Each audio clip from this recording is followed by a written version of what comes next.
નમસ્કાર વિદ્યાર્થી મિત્રો, આપણે ધોરણ 11ના પ્રથમ પદ્ય કાવ્ય વેદામૃતમની વાત કરીએ છીએ. આજે ધોરણ 11 અને તેનું પ્રથમ કાવ્ય જેનું ટાઇટલ છે વેદામૃતમ. વેદામૃતમનો અર્થ શું? તો એમ કહેવાય કે વેદ પ્લસ અમૃતમ, આ રીતે એની સંધિ છૂટી પડે છે. વેદોનું અમૃત. વેદો વિશે તો કોઈ વિદ્યાર્થી ન જાણતો એવું બને જ નહીં, કારણ કે વેદો એ આપણું પ્રાચીન સાહિત્ય છે અને ભારતીય સંસ્કૃતિના એ આધાર સ્તંભ છે. એમ કહેવાય કે જો મકાન બનાવવું હોય અને જો એના 4 સ્તંભ 4 પિલર ન હોય તો કઈ રીતે દિવાલોને ટેકો મળશે? દિવાલોને ટેકો નહીં મળી શકે. એ રીતે આ ભારતીય સંસ્કૃતિને ટકાવવા માટે જો ભારતીય સંસ્કૃતિના જો 4 આધાર સ્તંભ હોય તો એમ કહેવાય કે તે વેદો છે. અને એવું કહેવાય કે કોઈ પણ અભ્યાસક્રમની શરૂઆત થતી હોય તો સર્વપ્રથમ મંગલાચરણ કરવામાં આવે છે, એટલે કે તેનું મંગળ આચરણ કરવામાં આવે છે. શુભ તો શ્લોકો દ્વારા, અને એ પણ વેદોના શ્લોકો દ્વારા ધોરણ 11ના અભ્યાસક્રમની શરૂઆત થાય છે. એટલે કે પહેલું કાવ્ય છે જેનું ટાઇટલ છે વેદામૃતમ. હવે આપણે જોઈએ કે આ કાવ્યની શું પ્રસ્તાવના છે. તો થોડીક નજર નાખીએ તો એમ કહેવાય કે વિશ્વ સાહિત્યમાં અને જગતમાં પુસ્તકાલયોમાં પ્રાચીનતમ ગ્રંથ એ વેદો છે. ભારતીય પ્રાચીન પરંપરા મુજબ વેદોને અપૌરુષેય, એટલે કે કોઈ પુરુષની રચના ગણવામાં આવતા નથી. અત્યંત પ્રાચીન કાળમાં વેદના મંત્રોનું એમ કહેવાય કે અંતઃકરણમાં ઋષિઓને દર્શન થયું અને તે પ્રમાણે એમ કહેવાય કે વેદોનો આવિર્ભાવ થયો, એટલે કે વેદો પ્રગટ્યા. આ વેદોમાં સમસ્ત માનવ સમાજને માટે ઉપયોગી થઈ શકે એવા વિધિ અને નિષેધનો ઉપદેશ આપવામાં આવ્યો છે. વિધિ નિષેધ એટલે શું? તો એમ કહેવાય કે વિધિ એટલે હા અને નિષેધ એટલે ના. આમ કરવું જોઈએ, આમ ન કરવું જોઈએ. તો આ જે ઉપદેશ છે કે આમ કરવું, આમ ન કરવું, આ વિધિ નિષેધ એ વખતે એનો ઉપદેશ આપવામાં આવ્યો છે. આ ઉપરાંત આ વિધિ નિષેધનું સક્ષમ રીતે પાલન કરવાનું સામર્થ્ય પ્રાપ્ત થાય તે માટે કેટલીક પ્રાર્થનાઓ પણ આપવામાં આવી છે. ભાવપૂર્ણ પદાવલી ધરાવતી આ પ્રાર્થનાઓ માનવની આત્મિક શક્તિને, અંદરની શક્તિને વધારે છે.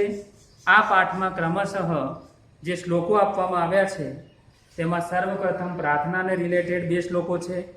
ત્યારબાદ સંજ્ઞાન એટલે કે જ્ઞાન વધારનારા શ્લોકો છે. ત્યારબાદ સંકલ્પ અને ઉદ્ઘોષ એટલે કે આપણે શું ઉદ્ઘોષણા કરવી, શું જાહેરાત કરવી, આવા શીર્ષક હેઠળ કુલ 5 વેદ મંત્રોનો સમાવેશ થયેલો છે. પ્રાર્થના શીર્ષકથી આપવામાં આવેલા 2 મંત્રોમાં ક્રમશઃ અભય અને ધનની પ્રાપ્તિની પ્રાર્થના છે. સંજ્ઞાન એવા શીર્ષકથી આપવામાં આવેલા મંત્રમાં સંગઠનનું શું મહત્વ છે એનું જ્ઞાન લેવાનો ઉપદેશ છે. સંકલ્પ એવા શીર્ષક નીચે આપવામાં આવેલા મંત્રમાં માનવીય વર્તનની સંકલ્પના પ્રસ્તુત થઈ છે. જ્યારે ઉદ્ઘોષ એવા શીર્ષક સાથે મૂકવામાં આવેલા છેલ્લા મંત્રમાં આત્મવિશ્વાસને પ્રગટ કરતી માનવીય ઉદ્ઘોષણા છે. આ બધા વેદ મંત્રોમાં જે ભાવ તત્વ રહેલું છે એ સમગ્ર માનવ સમાજને આવરી લે છે. એમાં લિંગ, વય કે દેશ જાતિનો ભેદ ક્યાંય આપણને જોવા મળતો નથી, એટલે કે દ્રષ્ટિગોચર થતો નથી. તો મિત્રો, આથી પ્રસ્તાવના હું તમને જે રીતે શ્લોકો સમજાવી રહ્યો છું પદ્યમાં, સર્વપ્રથમ શ્લોક બાદ શબ્દાર્થ અને શબ્દાર્થ બાદ અનુવાદ, આ ક્રમ રાખી અને તમારે સ્વાધ્યાયના ચોપડામાં કાર્ય કરવાનું છે. હું શ્લોકોનો શબ્દાર્થ જે આપેલો છે તે પણ તમને PDF દ્વારા મોકલીશ, તો તમે ઘરે રહીને પણ એ કાર્ય અવશ્ય કરજો. એ PDF દ્વારા પોતાના ચોપડામાં લખજો. સંપૂર્ણ સાહિત્ય તમારી પાસે હશે જ, એટલે કે એનું સ્વાધ્યાય કાર્ય પણ પૂર્ણ કરજો. અને આ રીતે આપણે આ અભ્યાસક્રમને આગળ વધારતા રહીશું. હવે જોઈએ આપણે સર્વપ્રથમ શ્લોક. એ શ્લોક હું પહેલાં અંદરથી મિત્રો ગાન કરું છું, સમજાવું છું. અને પછી એનો કઈ રીતે શબ્દાર્થ છે તે તમને સમજાવું છું. અભયમ મિત્રાદ ભયમ જ્ઞાતાદ ભયમ પરોક્ષાત અભયમ નક્તમ અભયમ દીવા નઃ સર્વા આશા મમ મિત્રમ ભવંતુ. હવે અભય એમ કહેવાય કે આપણે ગમે ત્યાં ગયા હોઈએ તો વિદ્યાર્થી મિત્રો આપણને સર્વપ્રથમ અભય ન હો, અભય એટલે કે કોઈ જાતનો ભય ન હોવો જોઈએ. અભય, ભય વિનાનું વાતાવરણ હોવું જોઈએ.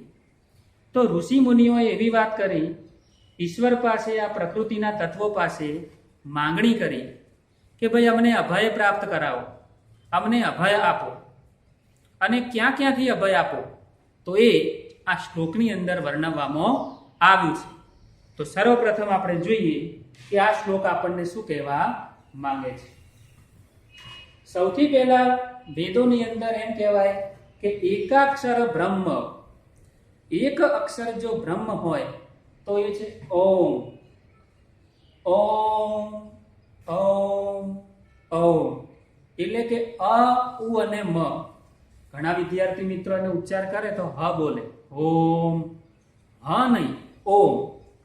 અ, ઉ અને મ આ ત્રણ અક્ષરનો બનેલો એક જ અક્ષર એટલે જેને આપણે કહીએ છીએ ઓમ, જેને આપણે આ રીતે દર્શાવી શકીએ છીએ ચિહ્ન દ્વારા ઓમ. ઓમ એ શુભ છે અને ત્રણ ભગવાન જેમાં આપણે કહીએ છીએ બ્રહ્મા, વિષ્ણુ અને મહેશ, એ ત્રણેયનો સમાવેશ ઓમની અંદર થઈ જાય છે. અ, ઉ અને મ. બરાબર? તો એકાક્ષર બ્રહ્મ એવા ઓમથી આ શ્લોક આપણે શરૂઆત કરીએ. ન એટલે અમને, એ વૈકલ્પિક રૂપ છે. જે સર્વનામ હોય છે અસ્મદ સર્વનામ, એમાં બહુવચનમાં નહ એ અસ્માન એટલે અમને અને નહ એનું ટૂંકું રૂપ છે. નહ એટલે અમને. અભયમ મિત્રાત, મિત્રાત એ પંચમી વિભક્તિનું રૂપ છે. બરાબર? પંચમી વિભક્તિ એટલે કે આપણે પ્રત્યયો શીખ્યા છીએ કે પંચમી એટલે શું, તો થી માંથી પરથી. બરાબર? ની પાસેથી ના કરતા. બરાબર? તો આ બે પ્રત્યયોનો પણ આપણે એમાં ઉમેરો કરીએ છીએ. તો મિત્રાત એટલે મિત્ર તરફથી, મિત્રની પાસેથી અથવા મિત્ર તરફથી અભય. અભયમ અમિત્રાત સંધિ થયેલી છે. બરાબર? એટલે મેં વચ્ચે પ્લસની નિશાની કરી છે. જ્યાં જ્યાં સંધિ થયેલી છે એને આપણે સંધિ છૂટી પાડીને એનું અનુવાદ કર્યું છે. અભયમ અમિત્રાત.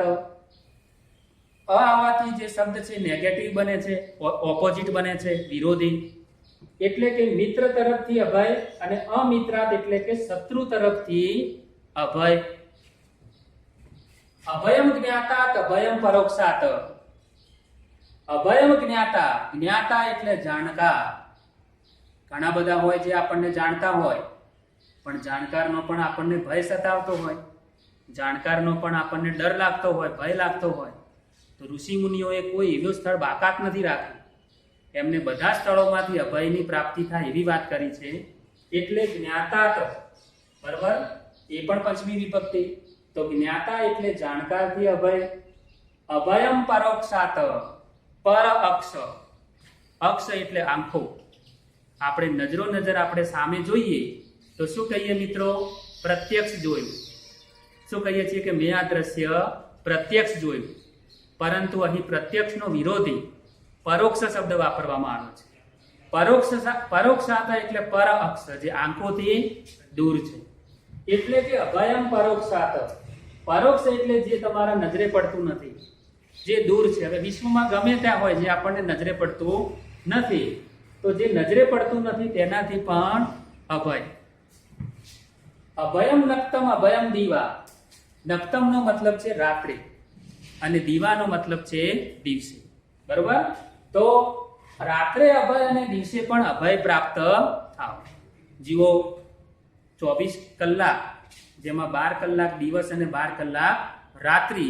તો ઋષિ મુનિઓએ કેટલું પૂર્ણપણે કહે છે કે આ બધું માંગી લીધું છે પ્રકૃતિ પાસેથી. એમને કહ્યું છે કે રાત્રે પણ અભય અને દિવસે પણ અભય પ્રાપ્ત થાઓ. અને છેલ્લે સર્વા આશા મમ મિત્રમ ભવંતુ. આશાનો મતલબ છે દિશા. દિશાઓની વાત કરી છે. અને દિશાઓ ભલે ગમે તેટલી હોય, બરોબર, પરંતુ ઋષિ મુનિઓ કહે છે કે સર્વા આશા, બધી આશાઓ એટલે કે બધી આશાઓ નહીં પરંતુ દિશાઓ મમ મિત્રમ ભવંતુ, મારી મિત્ર થાઓ. બધી દિશાઓ મારી મિત્ર બનો, મારી મિત્ર થાઓ. તો આ રીતે પહેલો શ્લોક આપણે સમજ્યા. હવે આપણે બીજા શ્લોકની વાત કરીએ. સર્વપ્રથમ સંધિયુક્ત શબ્દો સાથેનો શ્લોક હું વાંચું છું અને પછી આપણે એને સમજીશું. અગ્નિ નયમ સુપથારાય અસ્માન વિશ્વાની દેવ વયુનાની વિદ્વાન યુયોધ્યસ્મદ જુહુરાનમ નેનો ભૂયિષ્ઠાંતે નમ ઉક્તિમ વિધેમ. આ રીતે શ્લોક દર્શાવવામાં આવ્યો છે. પણ વિદ્યાર્થી મિત્રો, આપણે એને સંધિ છૂટી પાડીએ અને એનો અન્વય કરીએ, એટલે કે એને ક્રમશઃ ગુજરાતી પ્રમાણે ગોઠવીએ, ત્યારે જ આપણને શ્લોકની સમજૂતી ખબર પડે છે. તો સમજીએ. અહીંયા આગળ બીજો શ્લોક શું કહેવા માંગે છે, જો. હે અગ્નિદેવ, સંબોધન છે, અગ્નિદેવને સંબોધન છે. જે મુનિનું સંબોધન મુને થઈ જાય એમ અગ્નિનું સંબોધન અગ્નિ, એટલે કે હે અગ્નિદેવ, અગ્નિદેવને સંબોધન કર્યું છે કે અસ્માન વિશ્વાની વાયુનાની વિદ્વાન. બરાબર, અહીં અસ્માન શબ્દ એટલે અમને, જેમ આ શબ્દ માટે અહીં નહ શબ્દ વાપરવામાં આવ્યો હતો, એ અસ્માન શબ્દ અહીં વાપરવામાં આવ્યો છે. કે છે કે અસ્માન એટલે અમને, વિશ્વાની વાયુનાની વિદ્વાન. વિશ્વાની એટલે ઘણા બધા, અને વયુનાની એટલે વિવિધ પ્રકારના, અને વિદ્વાન એટલે વિદ એટલે જાણવું, એટલે વિવિધ જ્ઞાનને જાણનાર.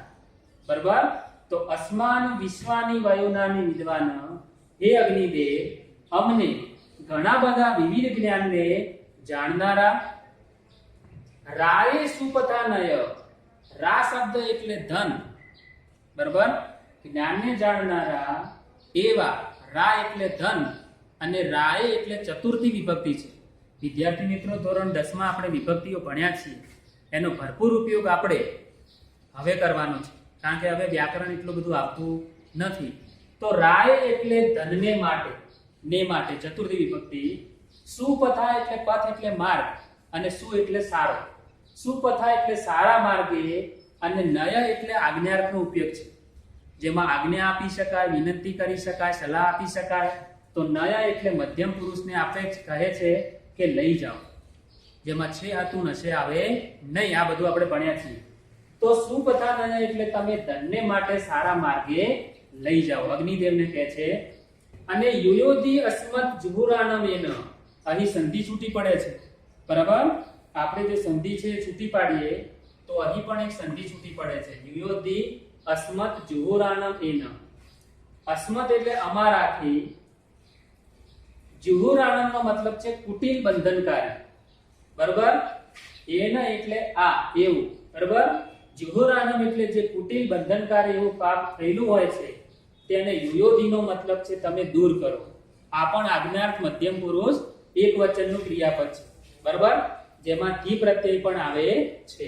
તો યુયોધિનો મતલબ છે ક્રિયાપદ કે તમે દૂર કરો, એટલે અમારાથી જે કુટિલ બંધનકારી એવું પાપ થયેલું હોય તે તમે દૂર કરો, અગ્નિદેવને કહેવામાં આવે છે. અને કે છે ભૂયિષ્ઠાંતે, અહીં પણ સંધિ થયેલી છે. ભૂયિષ્ઠાંતે ઉક્તિમ નમ વિધેમ. બરાબર, તે એટલે તમારા, ભૂયિષ્ઠામ એટલે ઘણા બધા વિસ્તૃત કથનને. બરાબર, ભૂયિષ્ઠામ એટલે ભૂમિ પર ફેલાયેલા, એવું કહી શકાય કે ભૂયિષ્ઠામ એટલે ભૂમિ પર ફેલાયેલા, એટલે તમારા ઘણા વિસ્તૃત કથનને અથવા વચનને નમ વિધેમ. બરાબર, નમ વિધેમ એટલે કે છે કે અમે નમન કરીએ છીએ. બરાબર, તો અહીં પણ અગ્નિદેવને સ્તુતિ કરવામાં આવી છે, પ્રાર્થના કરવામાં આવી છે કે અમને ધન માટે સારા માર્ગે લઈ જાઓ. ધનના લીધે અમારાથી કોઈ ખોટું કામ ન થઈ જાય, કારણ કે માનવ લોભી હોય, લાલચુ હોય, ધન માટે થઈને ઘણા ખોટા કામો કરે. તો કે છે કે અગ્નિદેવ, અમારાથી કોઈ, અમારા હૃદયમાં કોઈ પાપ ન આવે, કુટિલ બંધનકારી પાપ હોય તો તમે તેને દૂર કરો, એવી વાત આ શ્લોકમાં કરવામાં આવી છે. તો આ બે શ્લોકોનું આપણે અનુવાદ સમજ્યા. હવે આગળ વધીએ, ત્રીજો શ્લોક જોઈએ.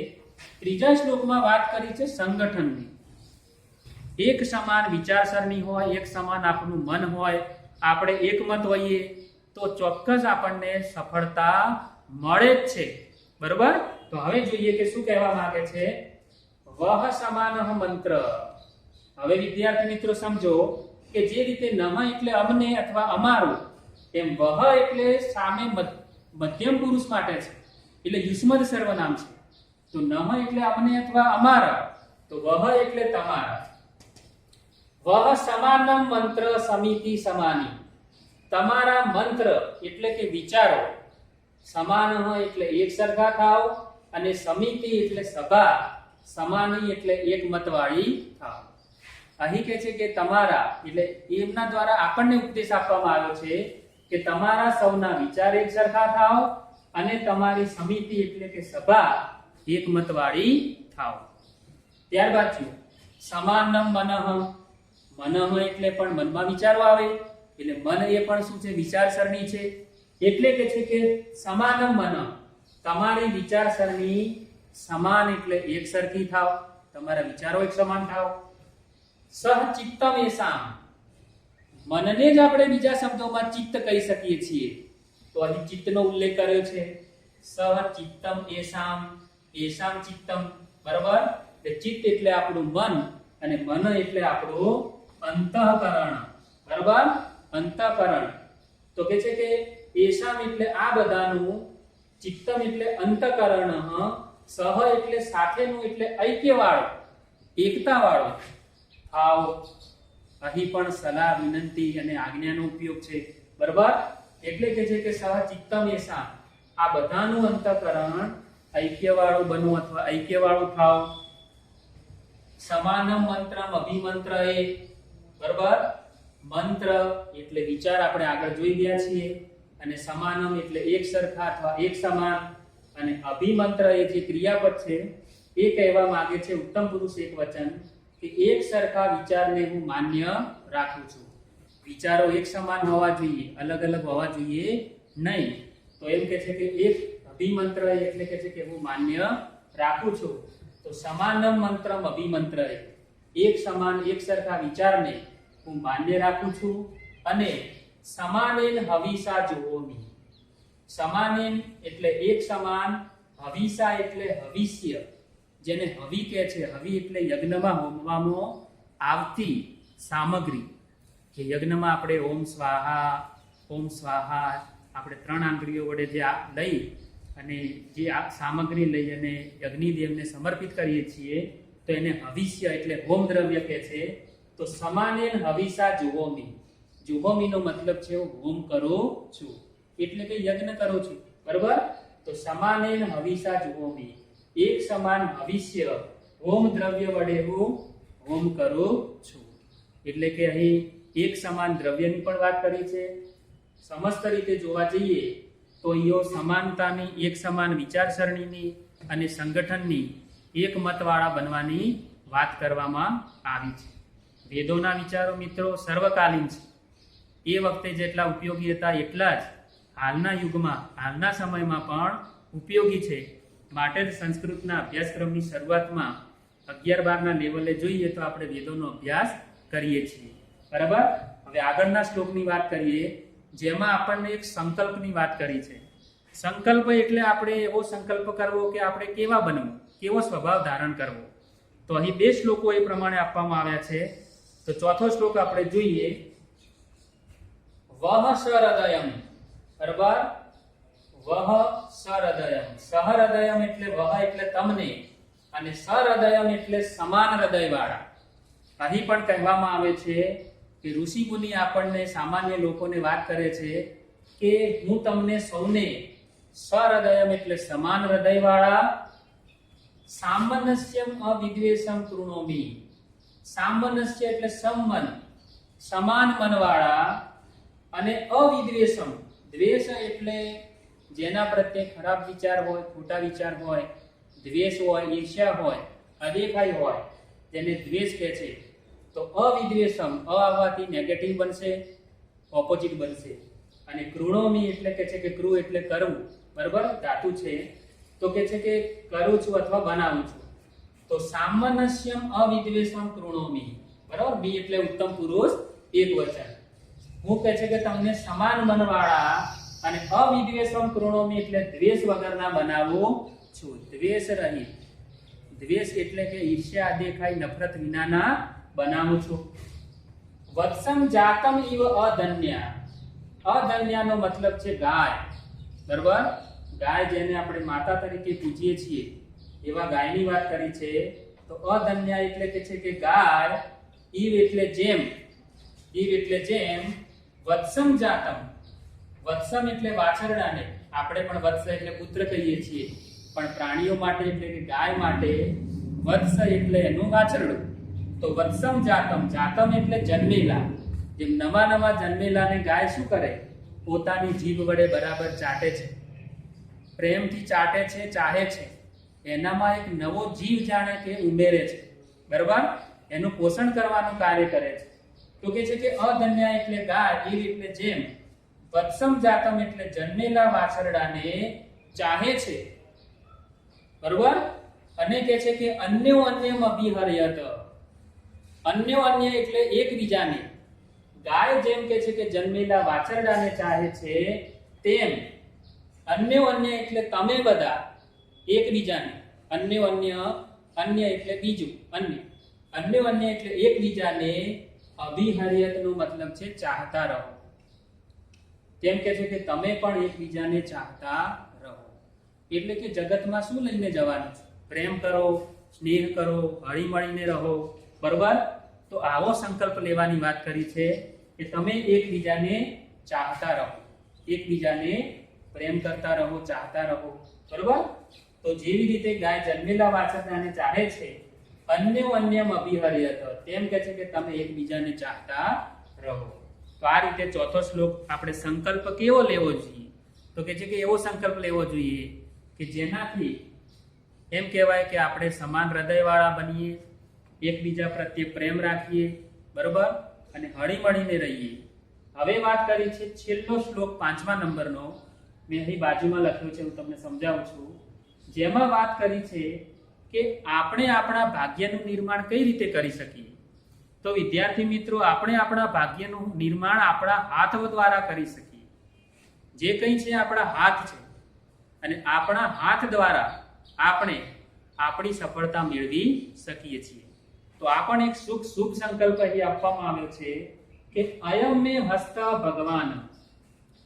ભગવાન એટલે ભાગ્યવાન અથવા એમ કહેવાય કે સુખ અથવા સમૃદ્ધિ, જેને બીજા શબ્દોમાં કહીએ છીએ ઐશ્વર્યશાળી. ઐશ્વર્ય એટલે સુખ, સમૃદ્ધિ, બરાબર? તો અયમ મે હસ્ત, એ વિકલ્પો એટલે કે સર્વનામનું વૈકલ્પિક રૂપ આપવામાં આવ્યું છે. મમ એટલે મારો, એ રીતે મે એટલે પણ મારો. હસ્ત એટલે તમને ખબર જ છે, હસ્ત એટલે હાથ, બરાબર? તો અહીં કહેવામાં આવ્યું છે કે અયમ મે હસ્ત ભગવાન, આ મારો હાથ, ભગવાન એટલે ઐશ્વર્યશાળી છે. આખી સુખ સમૃદ્ધિ જે છે હાથમાં સમાયેલી છે.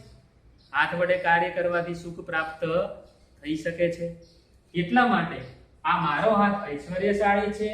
અયમ મે ભગવત્તર, તર શબ્દ અંગ્રેજીમાં જે રીતે આપણે ડિગ્રી ભણીએ છીએ, બરોબર, કે ચડિયાતું બતાવવું હોય, એકના કરતા ચડિયાતું છે, આ શ્રેષ્ઠ છે, તો એમ કહેવાય છે કે બેની વચ્ચે સરખામણી કરવામાં આવે ત્યારે સંસ્કૃતમાં તર પ્રત્યય મૂકવામાં આવે છે, અને બધાની વચ્ચે જો સરખામણી કરવામાં આવે તો સંસ્કૃતમાં તમ પ્રત્યય મૂકવામાં આવે છે, બરાબર? અયમ મે ભગવત્તર એટલે કે છે કે આ મારો હાથ અતિશય ભાગ્યવાન છે. ભાગ્યવાન, નસીબદાર. આ મારો હાથ ભગવત્તર, તર એટલે અત્યંત, વધારો દર્શાવે છે, બરાબર? કે અતિશય ભાગ્યવાન છે. અને અયમ મે વિશ્વ ભેષજ, મે એટલે મારો, અયમ એટલે આ. હાથની વાત કરી છે, હસ્તની એટલે એ વસ્તુ આવશે કે આ મારો હાથ વિશ્વ ભેષજ. ભેષજ એટલે ઔષધિ, બરાબર? ઔષધ, દવા. વિશ્વ ભેષજ એટલે કે છે કે આખા વિશ્વમાં કોઈ પણ બીમારી આવે તો કે છે કે તે બીમારી એટલે વ્યાધિ અથવા રોગોને ભેષજ એટલે ઔષધિ એટલે મટાડવાની ઔષધિ છે. ઔષધિ છે, દવા છે, બરાબર? આપણા હાથ દ્વારા જ આપણે કર્મ કરી અને આપણી બીમારીને આપણે ઠીક કરવાની છે. બરોબર, મટાડવાની છે. તો અયમ મે વિશ્વ ભેષજ, આ મારો હાથ બધા વ્યાધિ રોગોને મટાડવાની ઔષધિ છે. અને છેલ્લું વાક્ય જોઈએ, અયમ શિવ અભિમર્શન, શિવ અભિમર્શન સંધિ થયેલી છે.